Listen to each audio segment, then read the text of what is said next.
আসসালামু আলাইকুম। পরিপাটি সংসারে আপনাদের সবাইকে স্বাগতম।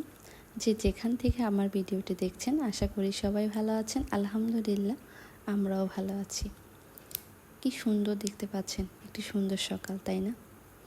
কিন্তু এই ভিডিওটি অনেক দিন আগে, বলতে হবে যে 1 মাস আগে বা ঈদের ভিডিও। আমি প্রথমে সবার কাছে ক্ষমা চেয়ে নিচ্ছি, কারণ গত 1 মাস যাবত আমি আপনাদের মাঝে কোনো ভিডিও শেয়ার করতে পারিনি। আর ভিডিও করা থাকা সত্ত্বেও আমি শেয়ার করতে পারিনি। আসলে আমরা গিয়েছিলাম ঈদ কাটাতে দেশের বাড়িতে, নোয়াখালী, চাঁদপুর 2 জায়গায় গিয়েছিলাম। সেখান থেকে আমার ছেলে এবং আমি এতটাই অসুস্থ হয়ে বাসায় ফিরেছি যে ভিডিও এডিট করে ভয়েস দিয়ে যে আপনাদের মাঝে সেটা শেয়ার করবার হয়ে ওঠেনি। এই যে দেখছেন আমাদের সুন্দর ঈদ যাত্রা, খুব আনন্দ মনে গিয়েছিলাম ঈদ করতে এবং পেরেওছি। কিন্তু সব কিছুর পরে যে অসুস্থতা হয়েছি সেটা আসলে খুব বেশি সাফার করেছি। যেহেতু কোরবানি ছিল, দেশের বাড়িতে তো যেতেই হবে, যেহেতু আমরা কোরবানিটা দেশেই দিই। যে দেখতে পাচ্ছেন এটাই ছিল আমাদের কোরবানির গরু। আর এই যে এখানে দেখেন আমার ছোট্ট সোনামা, এটা কিন্তু তার দাদুর বাড়িতে গিয়ে এবার অনেক আনন্দ করেছে। সে পানি নিয়ে খেলছে। আমি কিন্তু এটা সরাসরি দেখিনি, পরে তার বাবার মোবাইলে ভিডিওটা দেখেছি, তো ভাবলাম একটু আপনাদের সাথে শেয়ার করি। এই যে সে এবার দেশের বাড়িতে গিয়ে কিন্তু অনেক দুরন্তপনা করেছে, সে অনেক খেলাধুলা করেছে, একদম ভালো সুস্থ ছিল। কিন্তু লাস্ট দিন সে যেটা করেছে, সে অনেকটা বৃষ্টির পানি ধরেছিল, তাকে কোনোভাবেই আটকে রাখতে পারেনি। সে ভিডিওটা একটু পরেই দেখবেন। আর এই যে জায়গাটা ভিডিও শেয়ার করছি, আসলে এই জায়গাটা এমন ছিল চেনাই যাচ্ছে না এখন রাস্তা হওয়ার পরে। এই যে দেখেন সে বৃষ্টিতে ভিজবেই, তো ছাতা নিয়ে বের হতে হয়েছে। আর ওয়েদারটা এমন ছিল, প্রচণ্ড বৃষ্টি নোয়াখালীতে, কিন্তু আমাদের চাঁদপুরে যাওয়ার পরে অনেক রোদ। সব মিলে আমার ছেলেটা খুব অসুস্থ হয়ে গিয়েছে। আর এই যে ফাইনালি ওর অসুস্থতার কারণে আমি চাঁদপুরে গিয়েছিলাম অনেক দিন পরে, যেহেতু ভেবেছিলাম বাবার বাড়িতে অনেক দিন বেড়াবো, থাকবো। তো তার অসুস্থতার কারণে কিন্তু আমি বাসায় চলে এসেছি। আর এই যে দেখেন বাসায় আসার পরে বাসার পরিস্থিতি, বাসার গৃহিণী যদি বাসায় না থাকে তাহলে কি অবস্থা হয় সেটাই আপনাদেরকে দেখাচ্ছি। তো যাই হোক, এগুলো আস্তে আস্তে তো গুছিয়ে ফেলবো, কিন্তু ছেলেটা অসুস্থ তাই মনটা খুব খারাপ। এই যে দেখেন চলে আসার কারণ, তাকে এখানে এসে ডাক্তার দেখিয়েছি, যেহেতু তাকে এখানে সবসময় ডাক্তার দেখাই কুমিল্লাতে। আর এই যে তাকে নেবুলাইজ করতে হবে, বাসায় যেহেতু নেবুলাইজ আসছে, সেহেতু ওইখানে আসলে বারবার দোকানে গিয়ে নেবুলাইজ করা সম্ভবও ছিল না।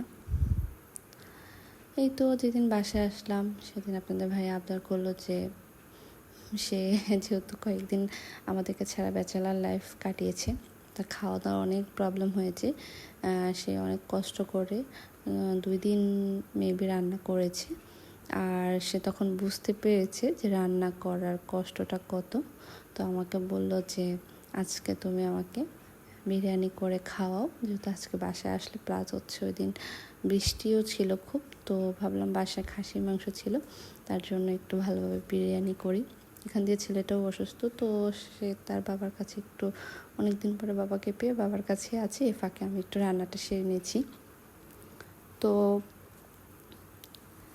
আমি কিন্তু সব ভিডিও করেছি, হ্যাঁ, কিন্তু যতটুকু করেছি আপনাদের আমার সাথে শেয়ার করব। এই যে এই ভিডিওটা দেখছেন, এটা আমি এডিট করার পরে আমি বাসাটা পরিষ্কার পরিচ্ছন্ন করার পরে এখান দিয়ে আবার হয়েছিল যে আমার যে হেল্পিং হ্যান্ড আছে উনিও অসুস্থ ছিলেন। আমি আসার পরে, আমি তো প্রায় 10 দিন পরে আসি, তো এসে দেখি সে নিজেও খুব জ্বর ঠান্ডায় ভুগছে। ওই অবস্থা তাকে দেখে আমার আর তাকে কাজের আসতে বলতে মানে খুব দ্বিধাবোধ হচ্ছিল, তো যার কারণে নিজে উদ্যোগ নিয়ে সব কাজ সেরে ফেলি। এটা করার পরে কি হয়, আমি নিজে অনেক অসুস্থ হয়ে পড়ি ছেলের সাথে সাথে, কারণ একটা লং জার্নি।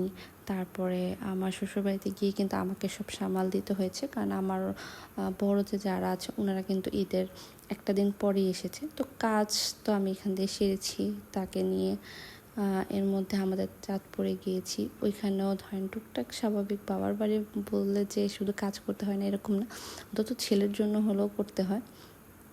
তো নোয়াখালীতে বৃষ্টি, চাঁদপুরে রৌদ্র, অনেক গরম, সব মিলিয়ে বাসায় আসার পরে আরেকটা ওয়েদার আবার বৃষ্টি। আমার প্রচণ্ড জ্বর, সাথে হচ্ছে সর্দি, মানে এতটাই ঠান্ডা লেগেছে আমি ভয়েস দিব আমার সে অবস্থা ছিল না, যার কারণে ভয়েস দিয়ে আপনাদের মাঝে আর ভিডিওটি শেয়ার করতে পারিনি। তার জন্য আমি আপনাদের কাছে ক্ষমা চাইছি। সবাই আমার এই ভুলটাকে বা যাই হোক যেটা ক্ষমা সুন্দর দৃষ্টিতে দেখবেন। আর আমি চেষ্টা করব এরপরে আমার ভিডিওগুলো কন্টিনিউ করার। আসলে আমার ইউটিউবে আসার জার্নিটার পর থেকেই কিন্তু আমার একটা না একটা সমস্যা চলেই যাচ্ছে, যার কারণে আমি কন্টিনিউ ভিডিও দিতে পারছি না। আমি জানি না আমি এভাবে কতটুকু এগিয়ে যেতে পারবো, তবে আমি চেষ্টা করে যাব। আর চেষ্টা করলে মানুষ একদিন না একদিন সফল হয়। তো যারা যারা আমার ভিডিওটি দেখছেন এতটুকু পর্যন্ত, যদি একটু আপনাদের মাঝে ভিডিওটি ভালো লেগে থাকে, আমার ভিডিওটিতে একটি লাইক দিবেন আর আমার চ্যানেলটাকে অবশ্যই সাবস্ক্রাইব করবেন এবং কমেন্ট করবেন। আমি জানি যে আপু এতদিন পরে ভিডিও দিয়েছেন, তাও আবার ভাবছেন যে আমরা আপনার ভিডিওটি দেখব। আজ অবশ্যই দেখার চেষ্টা করবেন, কারণ আপনাদের আশায় কিন্তু ভিডিও করা। তো যাই হোক, এই যে আপনাদের সাথে কথা বলতে বলতে কিন্তু আমার কাজ প্রায় শেষ। এখান দিয়ে কিন্তু ছেলেটা অনেক কান্নাকাটি করছে, তো হাতের কাজটা শেষ। এর মাঝে যে আমি কতবার তাকে নিয়ে গিয়ে কোলে নিয়েছি, এই জন্য কিন্তু একটা মায়ের কাজের কিন্তু অনেক লেট হয়। এমনও হয়েছে মাঝে আমরা এতটাই অসুস্থ যে রান্না করবো ওই অবস্থাও ছিল না আমার, বাইরের থেকে কিন্তু কিনে এনে খেতে হয়েছে। তো ওই রকম পরিবেশ পরিস্থিতিতে আসলে ভিডিও করা, এডিট করা, এই মানসিকতাটা আমার হয়ে ওঠে না। আর যেটা বলেন যে ঈদের ভিডিও, যেহেতু আমার শ্বশুরবাড়ির পরিবারে অনেকেই কিন্তু জানে না যে আমার একটি চ্যানেল আছে, কারণ আমার মনে হয় তারা এটার সাথে অতটা অ্যাডজাস্ট হয়ে উঠতে পারবে না। আমিও এই জন্য সব কিছু শেয়ার করি না বা কিছুটা হাইড রাখারই চেষ্টা করি। তো যাই হোক, যদি কখনো সেই সুযোগ হয় অবশ্যই আপনাদের সাথে শেয়ার করব। আর আসলে যেহেতু ঈদে যাই, বাড়িতে কেউ থাকে না, আমাকে গিয়ে কিন্তু মানে প্রতিবারই অনেকটাই পরিষ্কার পরিচ্ছন্নতা কাজ করতে হয়। তো সেই সাথে বাবুকে সামলিয়ে সব কিছু আমার পক্ষে সম্ভব হয়ে ওঠে না যে আমাকে কেউ ভিডিও করে দিবে, ওই লোকটা আমি খুঁজে পাই না, আমার নিজেরটা নিজে করতে হয়। এই তো এর ফাঁকে রান্না প্রায় কমপ্লিট। তো সবাই কাছে দোয়া প্রার্থী যে আমার ছেলের জন্য দোয়া করবেন যাতে সে সুস্থ হয়ে যায়। আর আমি যখন বয়সটা দিচ্ছি তখনও কিন্তু আমার ছেলে অসুস্থ, তার ঠান্ডাটা ভালো হওয়ার পরে কিন্তু হঠাৎ করে তার জ্বর, আর জ্বরটা এতটাই, সে প্রায় আজকে 1 সপ্তাহ মতো ভুগছে। তো এরকম জ্বর তার কিন্তু আর হয় না। যে ডাক্তার দেখায়নি, হ্যাঁ দেখিয়েছি। তো লাস্ট হচ্ছে ওর হয়তো ব্লাড টেস্ট করাতে হবে, দেখি এর মধ্যে যদি আল্লাহকে সুস্থ করে ফেলে তো আলহামদুলিল্লাহ, আর যদি না হয় তাহলে হয়তো তাকে নতুন করে ব্লাড টেস্ট করে দেখতে হবে যে জ্বরটা কেন তার ভালো হচ্ছে না। তো এগুলো নিয়ে আসলে আমি খুবই চিন্তিত এবং মানসিকভাবে অনেকটাই খারাপ অবস্থায় আছি, যার কারণে ভিডিও করছি কিন্তু হয়তো এডিট হচ্ছে না বা ভয়েস দিতে পারছি না। এখন দিব না তখন দিব, সব মিলিয়ে আসলে হয়ে উঠছে না। যাই হোক, তারপরও চেষ্টা করব আপনাদের মাঝে ভিডিওগুলো কন্টিনিউ করতে। চেষ্টা করবেন, আমার ভিডিওগুলো দেখবেন এবং পাশে থাকবেন। আর এই তো আপনাদের সাথে কথা বলতে বলতে কিন্তু আমার বিরিয়ানিটা হয়ে গেছে। তো ফাইনাল লুকটা বা পরিবেশনটা আপনাদের সাথে শেয়ার করতে পারিনি, তার জন্য দুঃখিত। কিন্তু বিরিয়ানিটা কিন্তু অনেক মজা হয়েছিল, যেহেতু বৃষ্টি হচ্ছিল আর পুরো শহরেই কিন্তু অনেক দিন জুড়ে বৃষ্টি হয়েছিল, যার কারণে সবাই মোটামুটি অসুস্থ। দোয়া করি যেন মোটামুটি সবাই সুস্থ হন এবং সুস্থ থাকেন, এটাই দোয়া করি।